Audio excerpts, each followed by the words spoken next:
Alright, let me welcome you all to Flight of Nova. This is a demo that I'm going to be doing pretty quickly.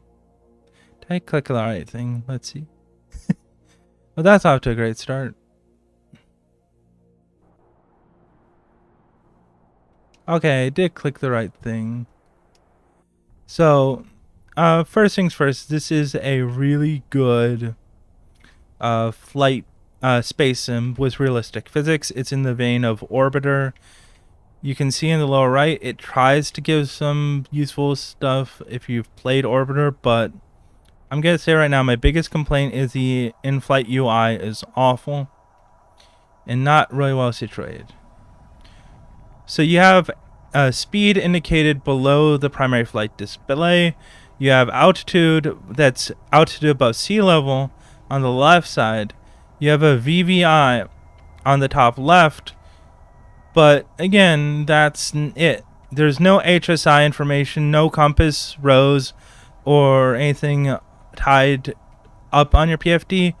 Your HSI down here is incredibly incompetently bad.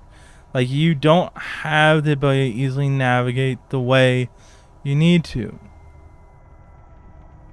So now I have to pick up speed, because if I don't have enough speed, this will fall out of the sky. But yeah, it's... Again, this UI is really not optimal, especially when compared to other games. Now, switching from VTOL mode, I can bring the nose up, put some power, gain some altitude. Already in the Mach speed, very good effect. Like, you can listen. You can hear the supersonic cracks as the engine lights up. The audio is fantastic. The graphics are actually pretty good for this point in the game. You can see how the Mach effects are hugging the ship very tightly. So there's some really good stuff. But again, the main issues I'm seeing are you don't have the tools to navigate if you're flying it like an airplane. And you also don't have the ability to do spatial navigations and orbital navigations that well. We'll see that a little bit. And it's not like the controls are bad. The controls and the physics are fantastic. The main adjustment is a little bit more thrust vector in cruise mode, so I can really get the pitch authority I need. The ability to use physical control surfaces in this kind of flight would also save on RCS. Like, these are obvious things. Having an air brake would be great. And honestly, VTOL mode, having more thrust vectoring style control to reduce the need to use RCS would be great as well. Like, these are easy adjustments. These are not hard. These are not rocket science. They would require a little bit of tweaking, but that's the level polish that would really bring this game's physics to the next level. But again, almost everything else is UI related. The UI is awful. Even though the controls, this is a full... I'm playing this on an Xbox, not hotels or any kind of fancy controls, but it works really well for this kind of flying. It's really good at reacting. It's really good at responding. Like, even the yaw... Originally, there's some issues with yaw stability, but the game smooths it out a lot. But again, the problem is if I'm in the cockpit, like, I can't see anything. I'd have to come in low and have visual references. My lack of HSI, the only thing I can do is look through the cockpit and see a holographic icon. There's no use of future technology style AR displays where you can look through the cockpit and see what's around you, or a lack of traditional HSI style navigation aids.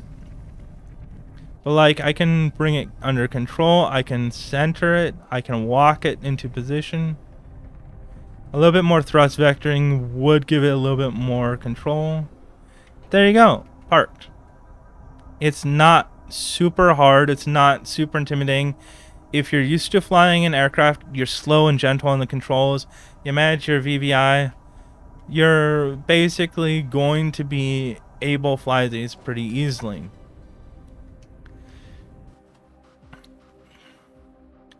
The game also has very good proper space. Like, seriously really good spatial control as well. Once again though, it suffers from a really bad docking UI. So I have to press down to trigger undock, but then after that, my controls, I have the D-pad for RCS, translation, up, down, left, right.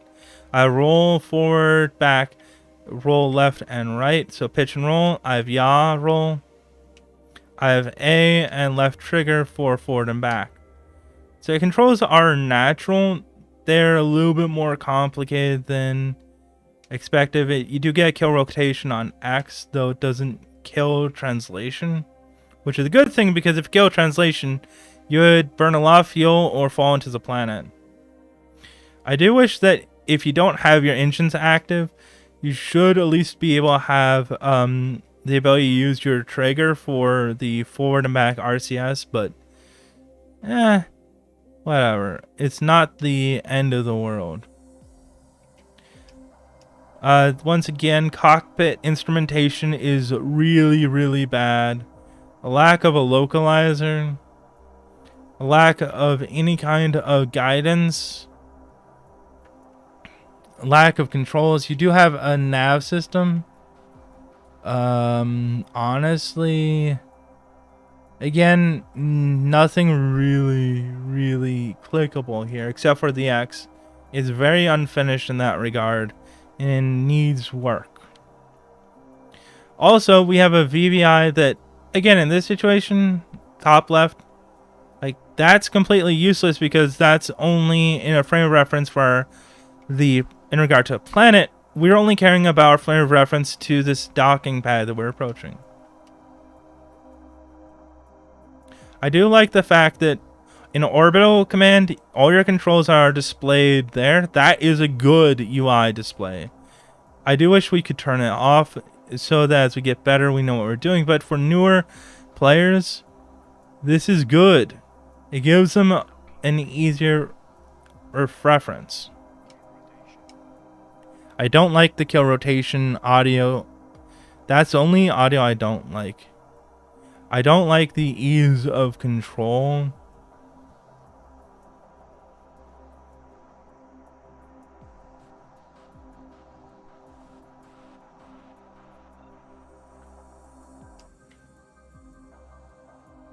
And again, for docking, this is much easier to do.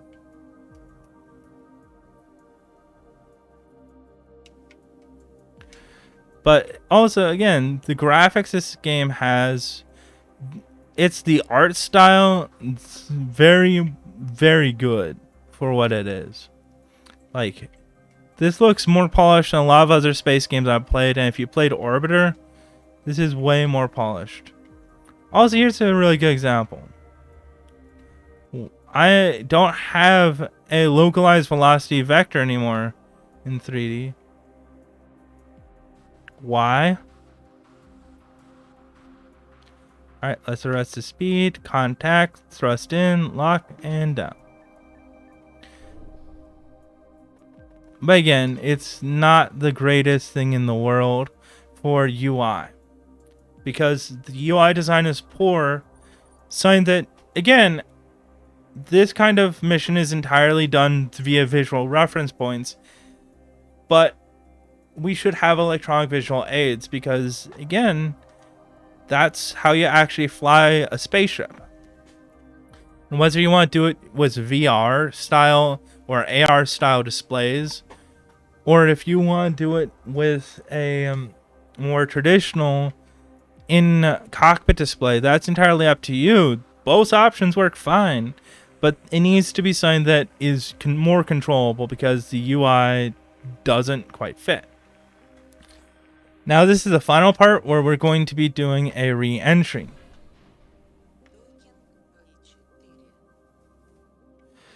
So the first thing I'm going to say is that re-entry in this game is actually dangerous because you can overheat, burn up in atmosphere.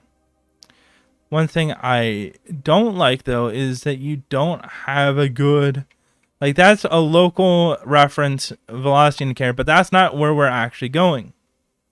Because if you look at the planet, we are heading to the east. Our direct velocity is to the east. It is not to the, what is that?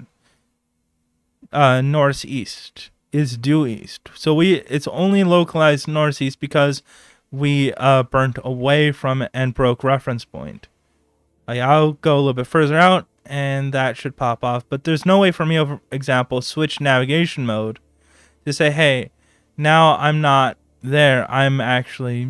And here's another example.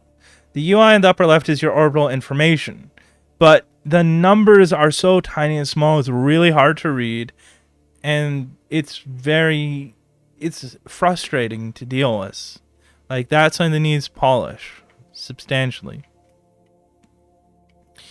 And in comparison, Orbiter at least gave you really good indication. You play Kerbal Space Program, you have very good UI modes that allow you to lock on and do proper orbital alignments and allow you to do rendezvous much more easily. Or if you want to disengage from local mode and switch to orbital, you'd have actual orbital reference points.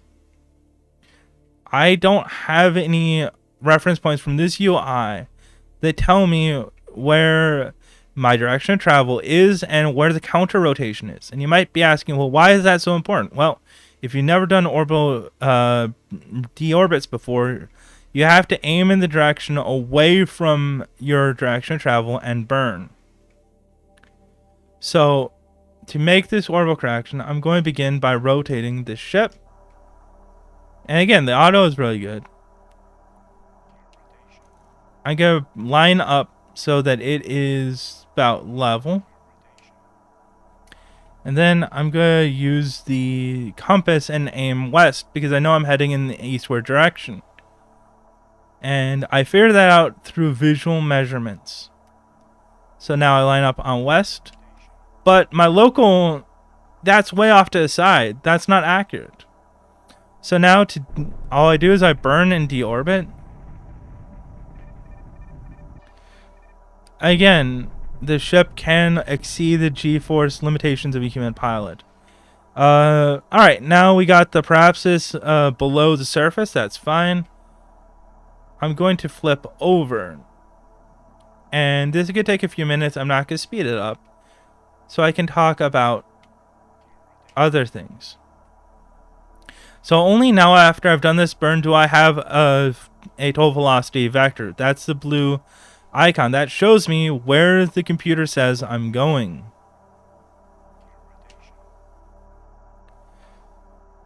But the big thing to understand and take away from it is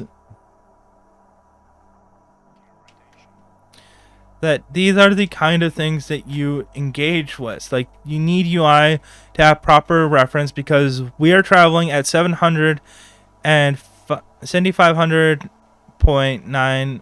We're traveling about, 7.5 kilometers per second. So if we mess up our approach and enter too fast, we will burn up. We want to do a shallow enough entry, but we don't have anything that helps us align our proper entry.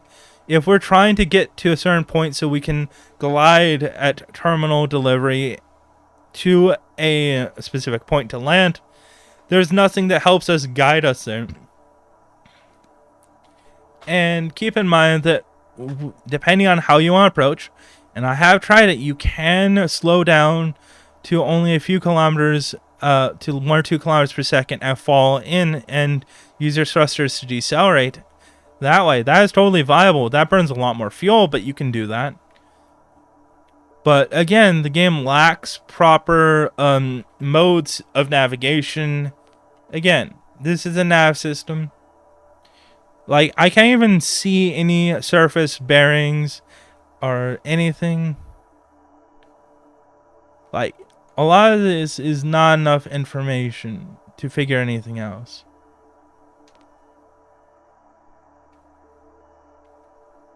So that's the absolute biggest problem this game has. Really poor UI. And there are really good examples of stuff you can look at. Kerbal Space Program has very good orbital navigation UI. Orbiter has fantastic UI.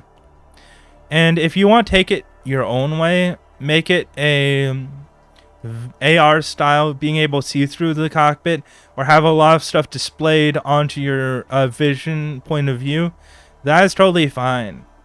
Other games have done that route, and it is acceptable. It takes time to get used to, but it's acceptable. But again, like, I got a mine. So right now it's picked up this mine, and it gives me the rendezvous rate, but it doesn't give me anything else. I can't select it. It's just automatic. It's just really frustrating because the game has so much potential. The controls are very good. It might need time acceleration, but its controls are really good. The audio is fantastic. The ambience is fantastic. The visuals are fantastic. The shadows in the cockpit, like, my god, that is really good. Like, there's so much work put into this compared to games of this style in the past. And they've done the hard stuff. The physics are 90% of the way there. They work. The controls are really good. I do wish, for example, I can press and hold X to change the flight mode, or control and press Y, or like, there's gotta be some kind of combination that lets me do more stuff than what I can do. I need more interface controls.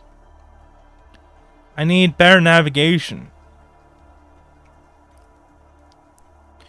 That's what's going to be the thing that separates this game from something like Elite Dangerous. Because if this game has the ability to create navigation that's easy and intuitive, like Elite Dangerous, but also keep within the realm of its realistics, it will be the next great space trucking game. It will be fun. It will be awesome. It will be really well loved. It's got enough to it that it can really bring that near future spaceflight experience to kids who want it. It's just not there yet.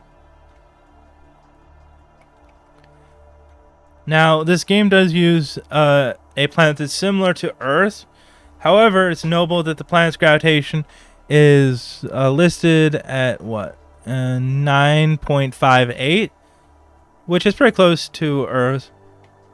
And it also has but it has a much lower atmospheric density. Again, though, it looks really good. The solar lighting, that's really good. The planet looks great. The clouds look great. The fact that there is clouds means that you can easily create IMC situations, or instruments conditions, where you have to rely on actual instruments and not just your own instinct. Because if you rely on your instinct at these speeds, you will die.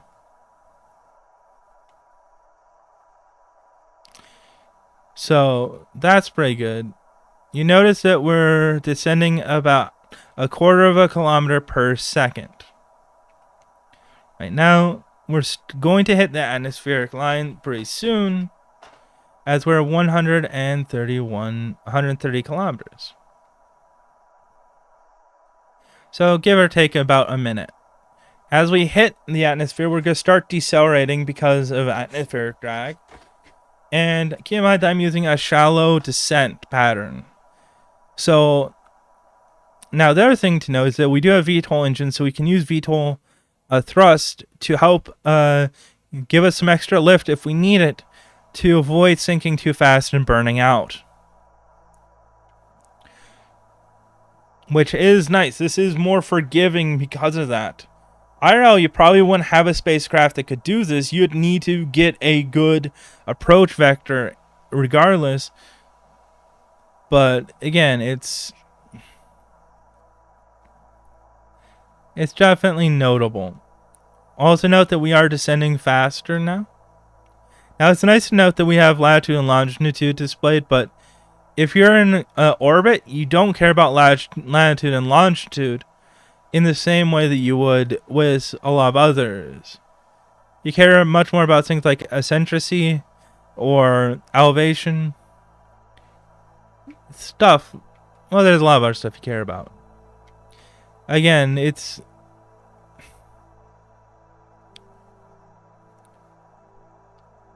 definitely kind of frustrating on that regard.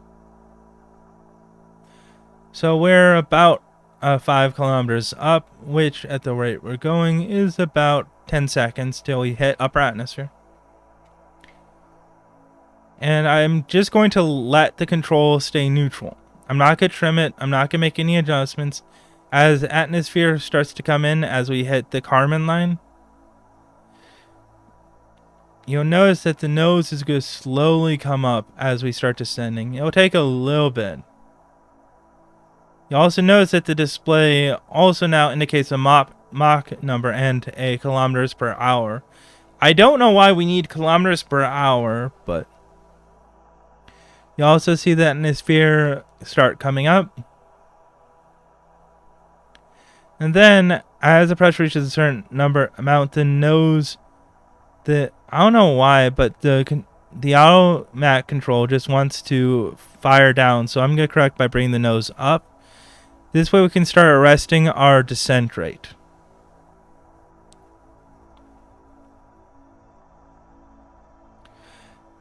You notice that gravity has increased to 9.77.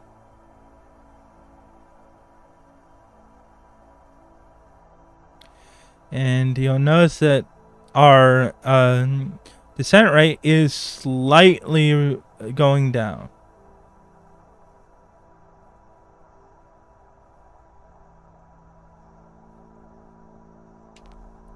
Now that we're in the atmosphere, let's switch to VTOL mode, which I will use.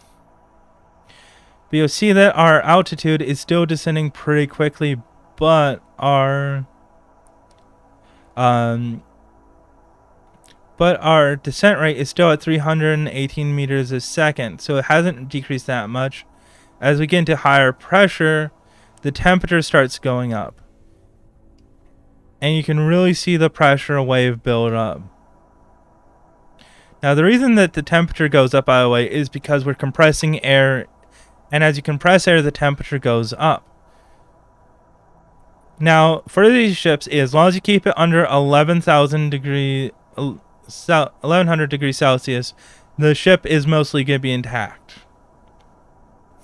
But in order to do that, we need to bleed out speed, which we're now at 75 kilometers. So we've actually only just reduced to our initial deburn speed.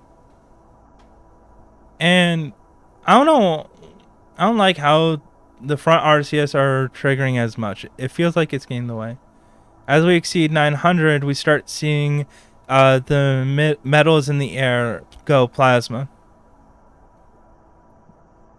And I'm going to use a little bit of VTOL thrust to bring our descent rate under control so we can cool it down a little bit.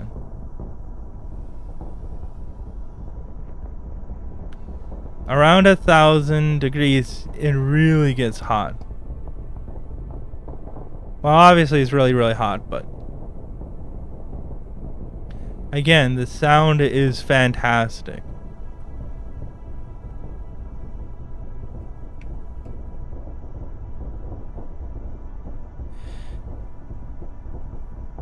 As you notice, our rate of descent is actually pretty much spot on control.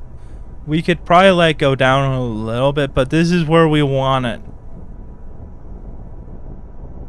I do wish I could lock the pitch to around the setting, so I can keep or have a locked pitch setting mode. I know that was something that you could have when you were in orbiter for the descent, and that was so helpful. Of course, you also usually played with keyboard controls, so.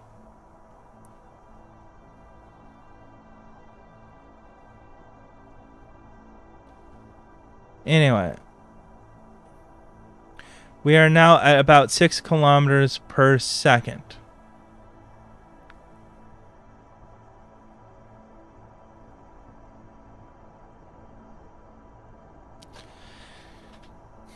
So, as we bring our speed down, we're going to descend a little bit faster because we need to also lose altitude. But we want to lose altitude as our speed goes down so we don't burn up. So I can let the nose go down a little bit before I pull it back up. Again, we're not quite at the 11,000, so we can afford a little bit more heat.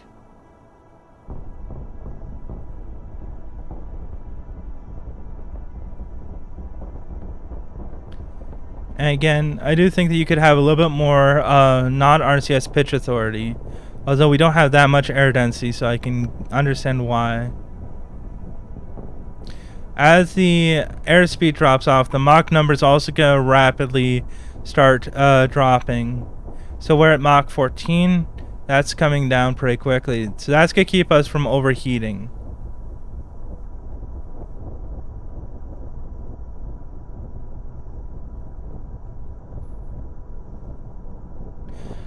And I'll give a little bit of thrust to cool off.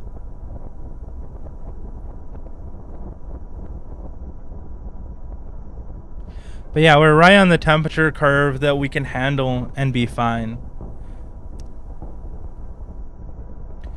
I could probably do a... As I get to the terminal phase, I could do a U-turn and try landing at the depot if I follow the HSI correctly. I don't think it's that accurate, though, but what do I know? Because the game doesn't tell me anything about it.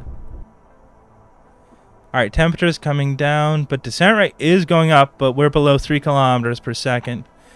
Only 10,000 kilometers per hour. Mach 7. Again, I want to get that high descent. I want to get that speed down before the descent rate picks up.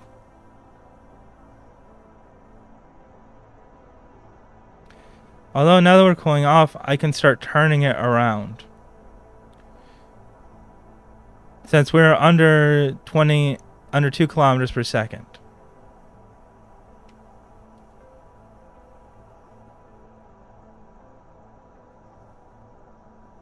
You know what? I don't know how far away that is, but I do want to try to land to the one that's closest near me. I want to see if this HSI has any value at all right now, because I haven't tried it. I'm referring to the blue circle on the bottom. In my opinion, right now, it's pretty awful. I'm going to use a little bit of thrust to manage the speed as we descend while we turn around. We're still falling at about 1/5 a kilometer per second.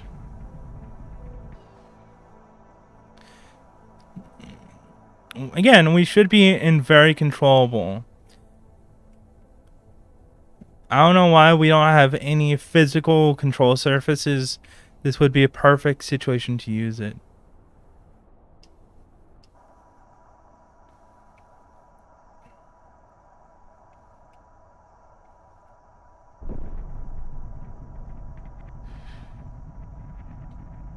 Either way, the sonic boom is really nice when you pass Mach 1. It really is nice. The transonic effects are really good.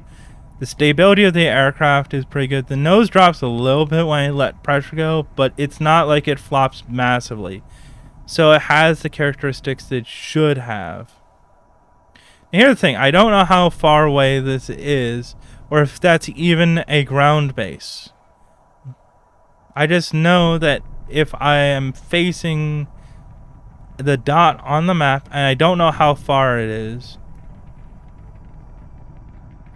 I got a bit of fuel to go. I'm at, 18.8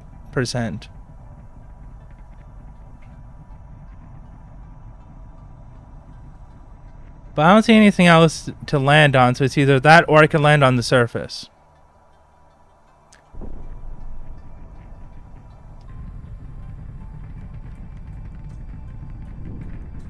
Again, though, you got great cloud effects, you got a beautiful sky. I wish there was some more vegetation or cityscape occasionally, but it's gonna do.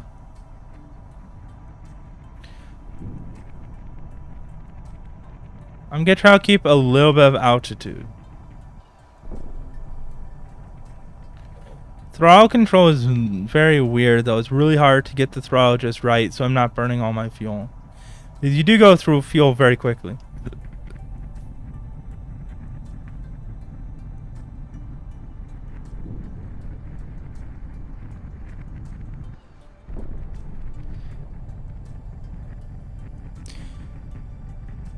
Alright.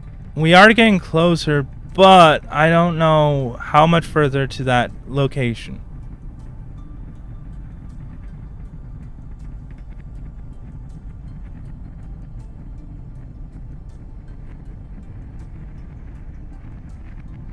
Again, having actual range would be lovely.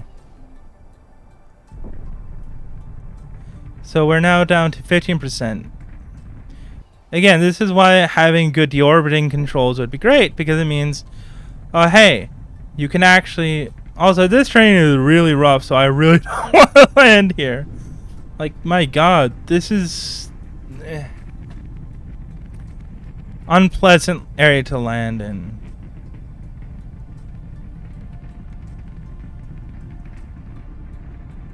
Alright, we're spotting the money for where it is. So it might be in that valley, but I can't tell. Ay, ay, ay.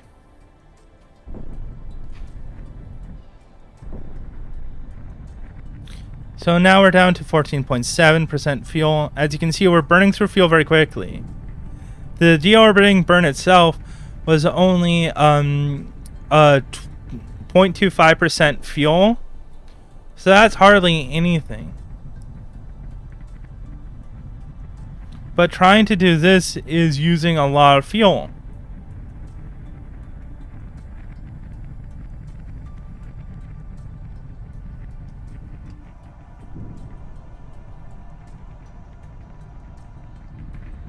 Again, I'm trying to keep my fuel around for as much distance. I could try to increase the altitude, but I don't know the distance. And from bad to worse. This is definitely not a spot I'd want to land in. Yeah, those kinds of mountains are... Well, there were moon landing games in my childhood that had hard levels that were not that intimidating. I bet most people don't even remember that.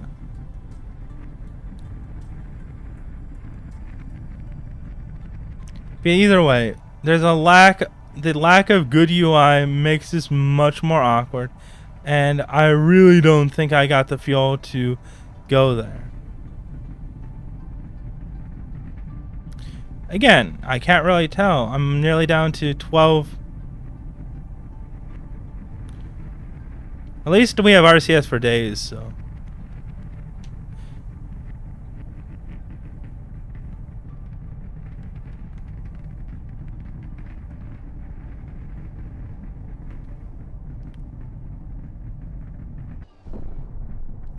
But I will say the cutoff point is really bad. And that needs work. Because it's really easy to cut the engines when you don't mean to. Alright, we're over 2/3 of the way there according to the icon. I still can't visually see it. We are headed straight forward at least, though.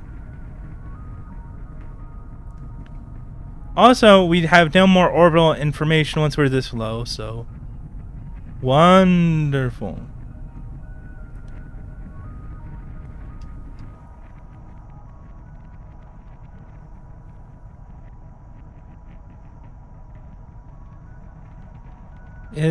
Okay, so it's 157 kilometers, if that is the one we're thinking of. Okay, so now we can actually measure the distance, so that might allow us to solve it. But we don't have a lot of fuel. We're under 10%.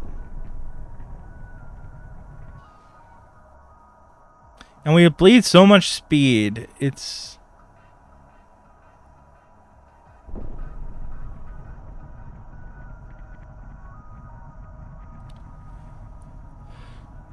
Alright.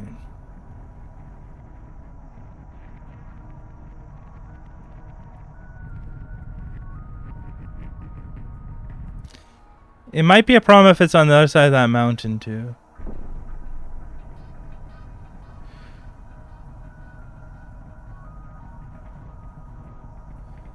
$135 kilometers.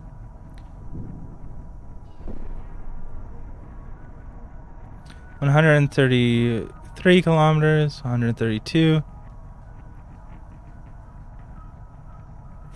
If you're really good at math, you can probably figure out that yes, indeed, this power plant is on the other side of this mountain range. And we don't want to burn too much fuel going on. Ay, ay, ay.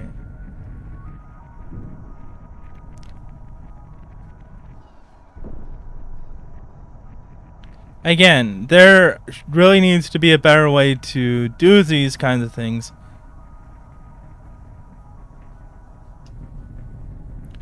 Because we're really cutting close to the surface.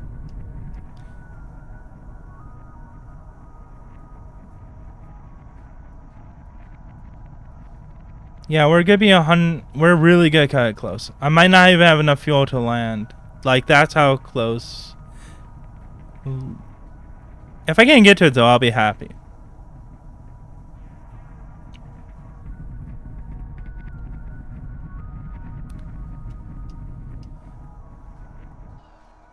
So we got 100 kilometers. We should have enough fuel actually, since we cleared that mountain range. That might be it up on the left.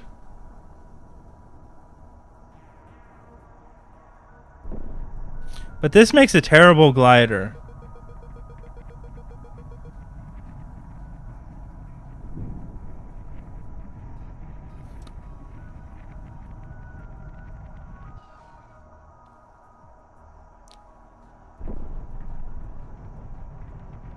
I really got baby it so we don't lose too much speed or altitude. Man, the scale on this cross is so hard to use because it's like a third of it is over 150 kilometers. And you realize that's larger than most countries.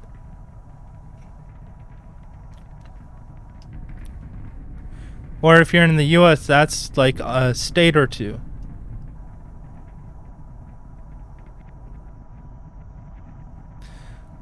Like, the distance we've traveled just to get to this power plant has been about twice the distance of Rhode Island across. So, again, that should give you an idea of how scale works.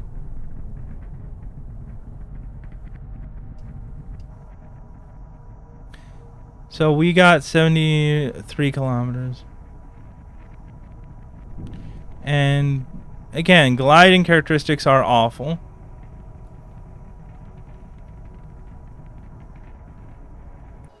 And fuel characteristics are awful. I'd love to have more fuel, but they would only give me 20%. And again, if I knew how to have a better alignment or if I had better deorbiting, I could have gone closer to this. But, you know, things that need work.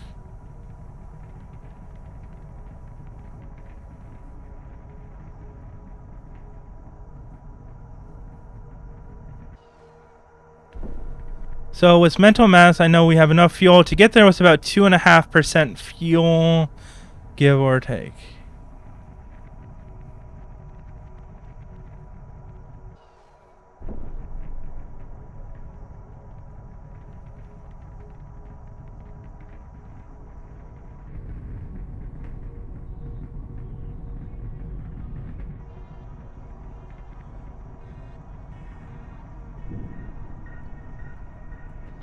But again, the throttle control is really bad.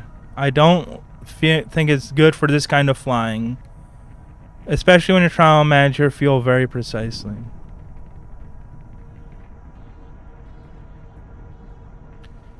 It's good at a lot of things. This is not in. 42 kilometers.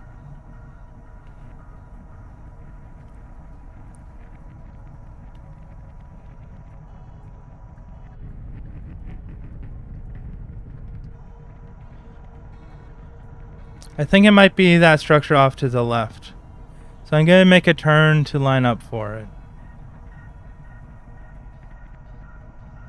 If that's the case, we might be able to make it. I've seen nothing else structure-wise. Oh god, my fuel calculations are so wrong.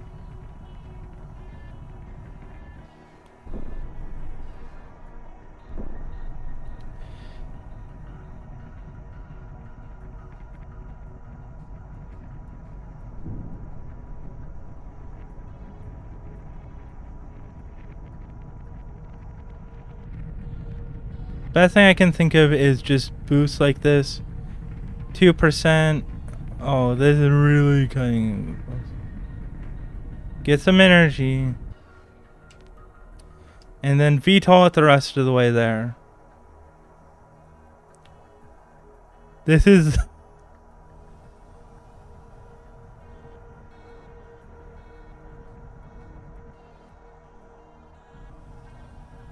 This is probably the least effective way to do it.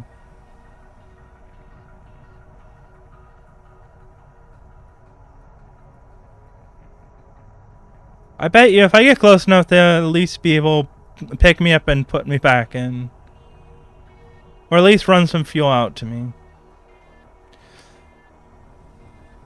Though, I don't have enough fuel to make it. But... well, maybe I do. Problem is it's 1% fuel. Yeah.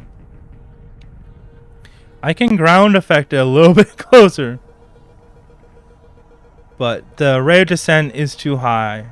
We will die if we smash the ground.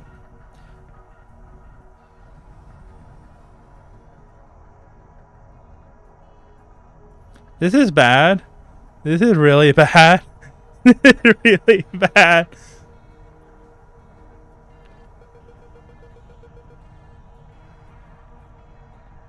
But hey, this is the closest I can get to it.